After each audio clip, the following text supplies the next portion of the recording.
genda wateze gutya mbambwire ninde uzagucishamo ijisho guys, mba mpagurutse nkabereka inyuma ako nimba ari ibintu byiza biryoshye bifite umurongo n'ibingibi birimo. muraho nshuti zanjye, mumeze gute? Nje kwereka ukuntu twatega igitambaro tukaba dusa neza, sibyo? kandi binogeye ijisho. Reka mbe nkashyize hano, muri kureba tugiye gukoresha agakarito muri kariya gatambaro. Noneho hari abantu bavuze ati kariya gatambaro koko kajyamo ikarito? Ni akamodeli keza, sibyo abashu? Ngiye kubereka, nimba ushaka kuberwa ukajya uberwa ugasa neza. Turakata akantu gatoya, sibyo? Gato cyane, gatoya cyane. Kambanze nkakatiro kangana nka gutya, nk'uko hariya hepfo turahatunganya hasi nk'aharinganira. Ahantu muri kubona akantu dushaka, twige gutega intego nziza kandi z'insirimu, sibyo abashu? Kuri fofo murabizi ko dusirimuka. Ahangaha ngiye gusa nk'uringaniza.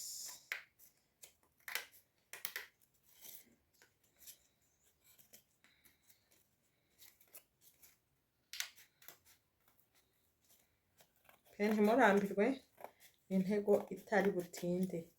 Vuga nti wowe ufite ibibazo, wowe ubona nta nzira, ndagira nkubwire ko Imana iba ifite inzira nyinshi, yacishamo ibyawe. humura we kugira ubwoba, we guhangayika ngo uzabaho ute, ati ko ibintu byahenze nzabaho nte. Oya, kwihangayika kuko Imana iba ifite inzira nyinshi zo kunyuzamo ibintu byawe. Nagira ngo nkubwize ukuri kutazabura ukubaho. Imana yateguye inzira zose zizacamo ariko ukabaho. Reka nkubwire, ntuzaburara ngo ni uko ibintu byahenze. Ntuzicwa n'inzara. Mumeze gutya ariko muracyafite kwizera mu mitima yanyu, cyangwa kwizera kwabashize. Ndabinginze mugire kwizera, ntago tuzicwa n'inzara, ntago nawe uzicwa n'inzara, sibyo? Tugiye gufata aka kapapuro kacu tugashyira mu gitambaro, kandi berekezeho murebe ukuntu tugiye kugashyira mu gitambaro cyacu, kakaza kuba gahagaze neza hano imbere.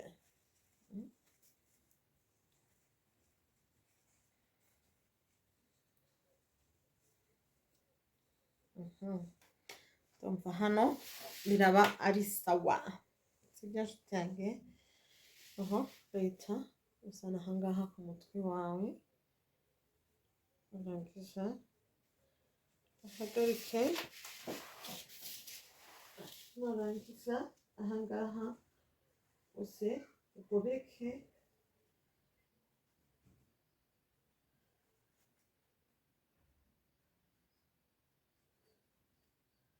wongere ku buryo kari bukomere kandi gakoze nk'akantu k'ururabo. Uri kubibona? Noneho aka ntabwo tuza kugasabwa karereta, turagatebeje. Murabibonye?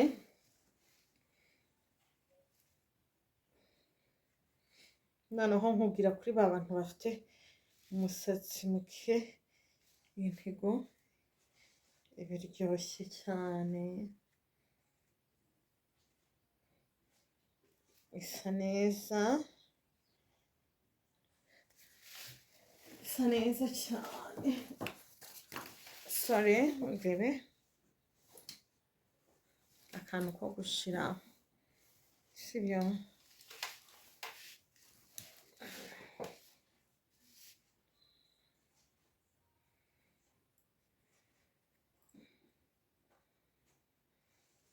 twige gutega kandi ibintu bifite umurongo guys.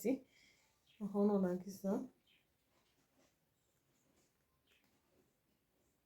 uhita ushyiraho ka kamoderi, aka kantu nugenda wateze gutya mbabwire ninde uzagucishamo ijisho guys. Mba mpagurutse nkabereka inyuma, ariko nimba ari ibintu byiza biryoshye bifite umurongo n'ibi ngibi birimo, ndizera ko ubonye ukuntu mbiteze.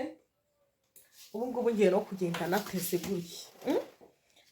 Abantu turi buhure ngiye kugenda nateze ntya, ndi kubona iyi ntego ari nziza, nta satani ifite. Hari bene data yagushara, hari igihe ujya ukora ikintu bitewe n'ahantu usengera, ngaho wangushije ngo wagize ute. Abantu nizere ko ntawe iyi ntego iri bugushe. Ndabakunda abakunzi ba Fofo TV show, muhabwe umugisha n'Imana, sibyo?